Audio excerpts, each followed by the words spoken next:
நான் உங்களிடம் ஒரு கேள்வி கேட்கிறேன். நீங்கள் மாதம் 1000 ரூபாய் எஸ்ஐபி செய்து 10 வருடம் முதலீடு செய்தீர்கள் என்று நினைத்துக் கொள்ளுங்கள்.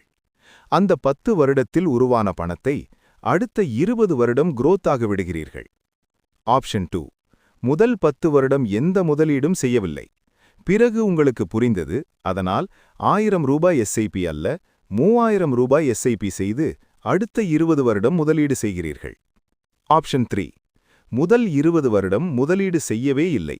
பிறகு திடீரென்று நினைத்துக்கொண்டு 1000 ரூபாய் இல்லை, 2000 ரூபாய் இல்லை, 5000 ரூபாய் எஸ்ஐபி செய்து அடுத்த 10 வருடம் முதலீடு செய்கிறீர்கள். இப்போது ரிசல்ட் என்ன தெரியுமா? ஆப்ஷன் 3. கடைசி 10 வருடம் 5000 ரூபாய் எஸ்ஐபி செய்ததில் கிடைத்தது 12,07,000. ஆப்ஷன் 2.